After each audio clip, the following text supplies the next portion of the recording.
આગળ વાત કરીએ રોલેટ એક્ટ વિશે.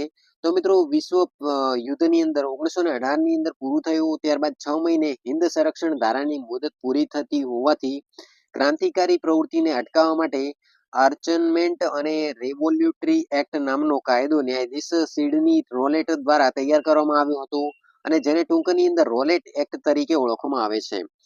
રોલેટ એક્ટની મુખ્ય જોગવાઈઓ નીચે મુજબ છે. જેમ કે રોલેટ એક્ટની અંદર કોઈ પણ વ્યક્તિને શંકાને આધારે ધરપકડ કરી શકાતી નથી અને ખાસ અદાલતોની અંદર કેસ ચલાવીને ન્યાયિક કાર્યવાહી વગર સજા કરી શકાતી નથી. હવે વાત કરીએ જલિયાવાલા બાગ સ્મારક વિશે.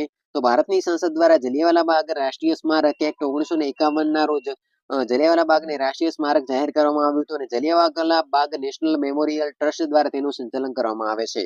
ગાંધીજીએ રોલેટ એક્ટના કાયદાને કાળો કાયદો કહ્યો હતો અને શ્રી મોતીલાલ નહેરુએ નો વકીલ નો દલીલ નો અપીલનો કાયદાને રોલેટ એક્ટના કાયદાને સરખાવ્યો હતો.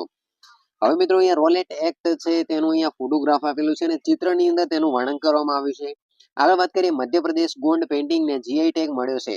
તાજેતરની અંદર મધ્યપ્રદેશના પરંપરાગત ગોંડ પેઇન્ટિંગને ભૌગોલિક સંકેત જીઆઈ ટેગ આપવામાં આવ્યો છે અને જીઆઈ ટેગને મળવાની સાથે તે કલાના સ્વરૂપ અને તેને બનાવનારા કલાકારોના સંરક્ષણમાં મદદ કરશે અને ગોંડ જાતિના આદિ દ્વારા બનાવવામાં આવેલા આ ચિત્રોની અંદર પ્રકૃતિ, પ્રાણીઓ અને ધાર્મિક વિષયો પર સાથે તેમણે જીવનશૈલી દર્શાવવામાં આવી છે અને મધ્યપ્રદેશની અંદર ડિંડોરી જિલ્લો ગોંડ પેઇન્ટિંગનું મુખ્ય કેન્દ્ર છે અને રાષ્ટ્રીય ગ્રામીણ આજીવિકા મિશન અને રાષ્ટ્રીય શહેરી આજીવિકા mission greeting cards, mobile cover અને બેગ કવર દ્વારા ગોંડ પેઇન્ટિંગની કળાને વ્યાપક દર્શકો સુધી પહોંચાડશે.